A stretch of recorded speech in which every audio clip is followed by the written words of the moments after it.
Non veg சமையல் சொந்தங்களுக்கு வணக்கம். இன்னைக்கு பார்த்தீங்கன்னா நாக்கு சொட்ட சொட்ட ஒரு சூப்பரான முகலாய் சிக்கன் எப்படி செய்யலான்னு தான் பார்க்க போகிறோம். இந்த முகலாய் சிக்கன் பார்த்தீங்கன்னா பெரிய பெரிய ஹோட்டலில் மட்டும்தான் கிடைக்கும். சாதாரண ஹோட்டல்களில் அவ்வளோவா கிடைக்காது. இதோட ரேட்டும் பார்த்தீங்கன்னா ரொம்ப அதிகமாக இருக்கும். ஆனால் இன்னைக்கு நம்ம வீட்டிலேயே எப்பவும் எடுக்கிற சிக்கனை வச்சு சூப்பரான அந்த முகலாய் சிக்கன் எப்படி செய்யலான்னு தான் பார்க்க போகிறோம். ஆயிரக்கணக்கில் செலவு பண்ணி ஹோட்டலில் சாப்பிட்றத விட இந்த மாதிரி நீங்கள் வீட்டிலேயே செஞ்சு சாப்பிட்றலாம். எப்படி செய்யலான்னு பார்க்கறதுக்கு முன்னாடி இந்த வீடியோக்கு ஒரு லைக்கை போட்டு விட்டுருங்க.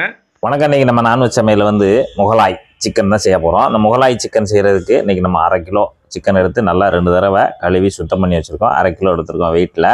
அந்த பீஸ் பார்த்தீங்கன்னா நீங்கள் அப்படியும், அதாவது எலும்பு இல்லாத கறி வாங்கினாலும் வாங்கிக்கலாம், எலும்பு உள்ள கறி வாங்கினாலும் வாங்கிக்கலாம். இந்த மாதிரி நல்லா பீஸ் இந்த அளவுக்கு நல்லா துண்டு துண்டாக இருக்கணும்.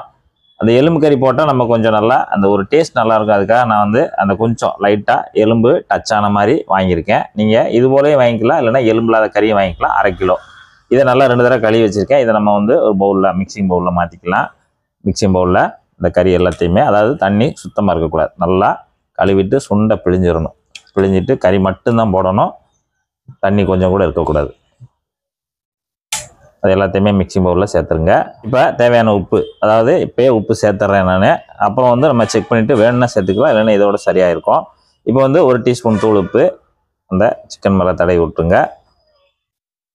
மிளகுத்தூள் 1 டீஸ்பூனு, முழுக்க 1 டீஸ்பூனு, அதையும் நம்ம இந்த சிக்கனோட சேர்த்துருங்க. அவ்வளோதான். இதில் இந்த 2 சேர்மான பொருளை மட்டும் சேர்த்துட்டு நல்லா கலந்து விட்ருங்க ஒரு தடவை. அந்த உப்பையும் அந்த மிளகையும் நல்லா பிசைஞ்சு நம்ம ஒரு 1/2 மணி நேரம் ஊற வச்சிடணும். அது நல்லா பிசைஞ்சாச்சு. இந்த மாதிரி பிசைஞ்சிட்டு ஒரு 1/2 மணி நேரம் நல்லா ஊற வச்சுருவோம். இப்போ நம்ம சிக்கன் நல்லா 1/2 மணி நேரம் ஊறிடுச்சு. ஊறின உடனே நம்ம அந்த சிக்கன் பண்ணுறதுக்கு நல்லா ஒரு அகலமான பாத்திரத்தை எடுத்து அடுப்பு பற்ற வச்சு சட்டி சூடாகிட்டு இருக்கு. சூடாகிட்டு இருக்கோன்னா ஒரு 50 ml எண்ணெய், சன்ஃப்ளவர் ஆயில், கடலெண்ணெய், எதுவும் உங்களுக்கு பிடிக்குதோ அந்த சமையல் எண்ணெய் சேர்த்துக்காங்க. 50 ml சேர்த்தாச்சு. இப்போ எண்ணெய் சூடானோடனே நம்ம ஒரு மீடியம் சைஸ் 2 பல்லாரியை எடுத்து நல்லா நைஸாக அரைச்சி வச்சுருக்கோம். இந்த மாதிரி குறைன்னு அரைச்சிட்டு அந்த எண்ணெயில் இந்த பல்லாரியை சேர்த்துடலாம். பெரிய வெங்காயம் 2 மீடியம் சைஸ் பெரிய வெங்காயத்தை எடுத்து நல்லா பொருசாக வெட்டிட்டு நல்லா அரைச்சி வச்சுருக்கோம். அரைச்சி வச்ச வெங்காயத்தை இதில் நம்ம சேர்த்துக்கலாம். இப்போ வெங்காயத்தை நல்லா இந்த மாதிரி நல்லா வதக்கி கொடுத்துக்கிட்டே இருங்க. ஒரு 2 நிமிஷம் போல் அந்த வெங்காயத்தை நல்லா வதக்கி கொடுத்த பிறகு இப்போ இஞ்சி பூண்டு பேஸ்ட்டு 2 சேர்ந்தது 2 டீஸ்பூனு, அதையும் நம்ம நைஸாக, அதாவது கொத்து கொத்தாக இல்லாமல் நல்லா உரிச்சிட்டு நைஸாக அரைச்சி வச்சுருக்கோம். 2 டீஸ்பூன் அதையும் உள்ளே சேர்த்துட்டு இந்த வெங்காயத்தோடு நல்லா வதக்கி கொடுங்க. நல்லா இந்த மாதிரி வதக்கி கொடுத்துக்கிட்டே இருங்க. இது ஒரு நிமிஷம் போல் நல்லா வதக்கி கொடுத்துருங்க. இப்போ நம்ம அந்த எண்ணெயிலேயும் அந்த வெங்காயமும் இஞ்சி பூண்டு பேஸ்ட்டும் நல்லா வெந்துருச்சு. நல்லா இந்த அளவுக்கு வெந்த உடனே நம்ம இங்கே சிக்கன் நல்லா ஊற வச்சுருக்கோம்ல, அது பொடி போட்டு உப்பு போட்டு ஊற வச்சுருக்கோம். அந்த சிக்கனை எடுத்து மேலே சேர்த்துருங்க. அப்படியேவும்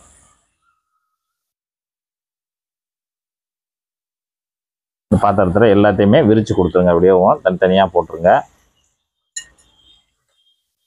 இப்போ நம்ம இந்த சிக்கனை எல்லாத்தையும் நல்லா பரப்பி போட்டு விட்டுட்டு கலந்து விடுங்க. நல்லா கலந்து விடுங்க. அதனால சிக்கன் இந்த வெங்காயத்தில், இந்த இஞ்சி பூண்டுலேயே, அந்த எண்ணெயிலே நல்லா சுருங்கி வரணும்.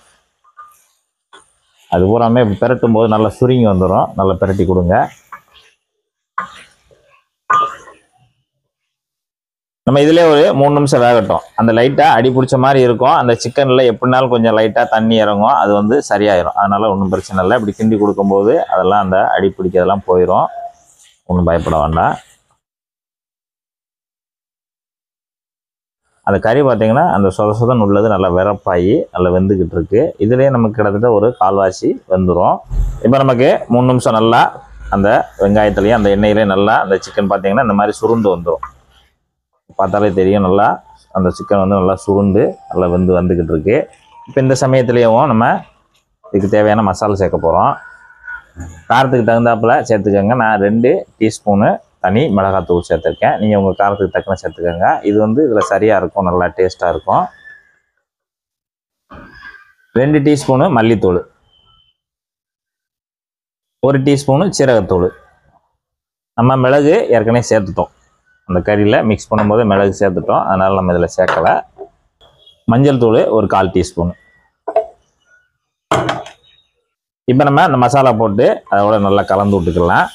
இந்த மாதிரி நல்லா கலந்து விட்ருங்க.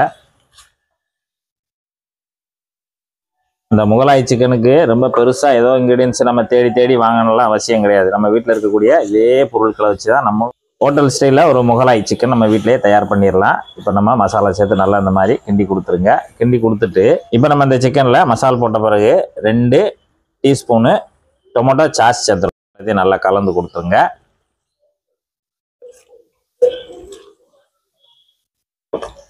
நல்லா கலந்து கொடுத்துட்டு அது நல்லா லைட்டாக எண்ணெய் பிரிஞ்சு வரட்டும்.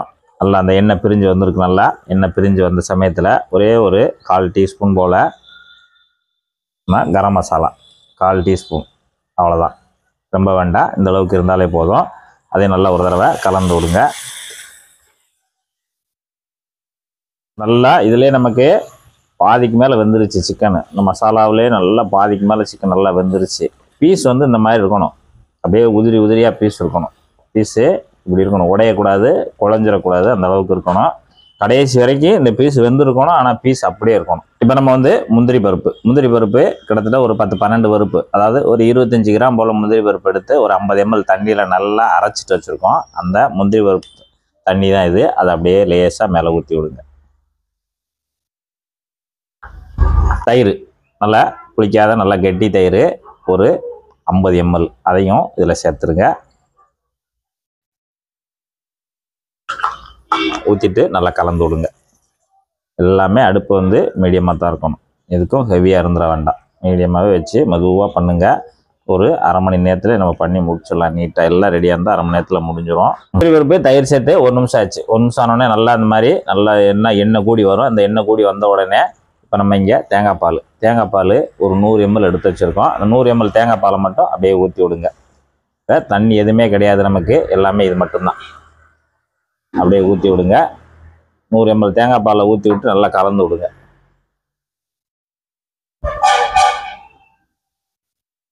இப்போ நம்ம தேங்காய் பால் சேர்த்துட்டு நல்லா கிண்டி கொடுத்துட்டு ஒரு 10 நிமிஷம் மட்டும் சிம்மில் வச்சுருங்க. சிம்மில் வச்சுட்டு ஒரு 10 நிமிஷம் மட்டும் ஒரு மூடி போட்டு நம்ம வேக விட்டுக்கலாம். இப்போ நம்ம 5 நிமிஷம் ஆச்சு. நம்ம வந்து 10 நிமிஷம் சொல்லியிருந்தோம், 5 நிமிஷம் ஆயிருக்கு. அந்த 5 நிமிஷத்துல இருந்து நம்ம அப்பப்போ கலந்து விட்டுக்கிறோம். இடையில மட்டும் ஒரு 2-3 தடவை இந்த மாதிரி நல்லா கலந்து விட்டோம்னா ஒரு 5வது நிமிஷத்தில் பச்சை மிளகா வந்து இந்த மாதிரி நல்லா 2 பச்சை மிளகா போதும். 2 பச்சை மிளகா இந்த மாதிரி கிராஸாக வெட்டி வச்சுருக்கோம். அதை நம்ம இதில் உள்ள சேர்த்துடலாம். சேர்த்துட்டு அதையும் நல்லா கலந்து கொடுத்துருங்க. அவ்வளோதான். இப்போ அந்த பச்சை மிளகாவோட ஃப்ளேவர் மட்டும் நமக்கு கொஞ்சம் இறங்கணும், அவ்வளோதான். நல்லா அமுத்தி விட்டுட்டு இன்னும் ஒரு 5 நிமிஷம் போல் நம்ம வேக வச்சுக்கலாம். இப்போ நமக்கு நல்லா முழுசாக சிக்கன் வெந்துருச்சு. ஒரு 10 நிமிஷம் நல்லா அந்த அளவுக்கு சுண்டி எண்ணெய் பிரிஞ்சு வரணும். நமக்கு சூப்பராக ரெடி ஆயிடுச்சு. வந்து கடைசியாக மல்லித்தலை கொஞ்சமாக லேசாக தூவி விடுங்க. அவ்வளோதான்.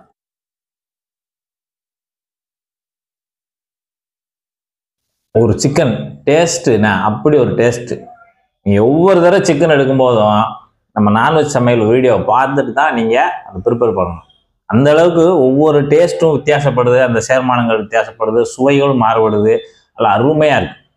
ஒரு சிக்கன் எடுத்து நீங்கள் ஒரு டேஸ்ட்டாக வித்தியாசமாக சாப்பிட்ணுன்னு நினச்சிங்கன்னா இந்த மாதிரி ஒரு ப்ரிப்பேரில் இந்த மாதிரி ஒரு மெத்தடில் நீங்களும் செய்து பார்த்து சாப்பிட்டு பார்த்துட்டு எப்படி வந்து அந்த கமெண்ட்டில் சொல்லுங்கள். நன்றி.